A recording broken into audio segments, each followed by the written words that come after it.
안녕하세요. 저는 현재 피투게더에서 피지컬 코치로 일을 하고 있는 김주표 코치입니다. 저희는 오늘 피투게더의 EPTS 시스템을 축구에 어떻게 활용하는지 알아볼 거고요. 이 부분을 알려면은 스포츠 과학 원리 하나를 알아야 되는데요. 슈퍼 컴펜세이션, 즉 초과 보상 효과입니다. 예를 들자면 노멀한 일반적인 트레이닝 로드가 있다고 가정해 보겠습니다. 일반적인 훈련량보다 어떤 특정 선수가 훈련을 더 했을 때 이 선수는 피로를 가지게 되죠. 그러면 이때 선수의 체력 수준은 떨어지게 됩니다. 그리고 다음날 노멀한 일반적인 트레이닝 로드보다 좀 더 적게 했을 때, 예를 들어서 회복 훈련을 할 때 선수가 갖고 있었던 피로는, 이제 누적된 피로는 가라앉게 되죠. 이때 선수의 체력 수준은, 떨어졌던 체력 수준은 올라가게 됩니다. 그리고 다음날 선수가 할 수 있는 일반적인 훈련량 수준으로 훈련을 하게 되면, 유지할 수 있는 수준으로요. 그러면 피로는 누적되진 않을 것이고 선수의 피트니스, 즉 체력 수준은 올라가게 됩니다.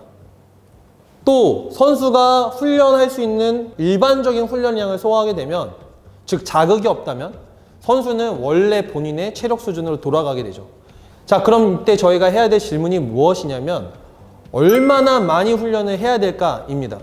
일반적인 선수의 노멀한 트레이닝 로드를 저희가 모르면 이 노멀한 일반적인 트레이닝 로드보다 더 하는지 덜 하는지 모르게 되겠죠. 일반적인 트레이닝 로드, 명확한 트레이닝 로드를 알아야 이 노멀한 트레이닝 로드보다 덜 하는지 혹은 더 하는지 알 수 있게 됩니다.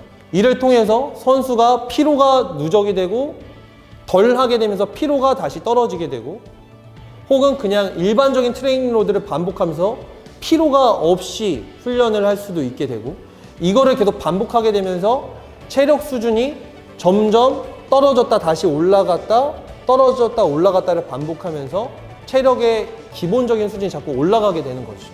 이를 저희는 gradual overload, 점진적인 오버로드라고 얘기를 하고 있습니다. 만약에 얼마나 하는지를 정확하게 수치화하지 못하고, 그래서 얼마나 많이 하는지를 실제 훈련할 때 컨트롤할 수 없게 되면 지도자는 자기도 모르게 선수를 더 훈련시킬 수도 있고, 혹은 회복 훈련임에도 더 많이 훈련을 할 수도 있게 되죠. 그렇게 되면 피로는 계속 누적이 되게 될 거고 선수의 체력 수준은 계속 떨어지게 되면서 피로는 자꾸 올라가게 되고 체력 수준은 자꾸 떨어지게 되는 악영향을 낳게 됩니다.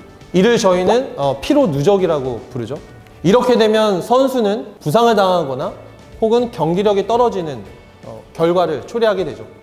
그래서 중요한 것은 일반적인 훈련량 혹은 일반적인 훈련보다 더 할 때의 훈련량 혹은 덜 할 때의 훈련량을 알 수 있는 적절한 수준을 파악하는 것이 매우 중요합니다.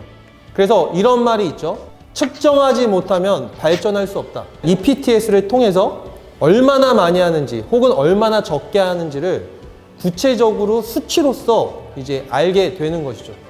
즉 트레이닝과 트레이닝 사이를 마치 정밀한 자로 재는 것처럼 EPTS를 통해서 회복 훈련, 고강도 훈련 혹은 전수 훈련이 얼마나 하는지 혹은 얼마나 덜 하는지 더 하는지를 알게 되는 것입니다. 그래서 측정을 통해 더 평가를 잘할 수 있고 더 잘 계획할 수 있는 것이죠.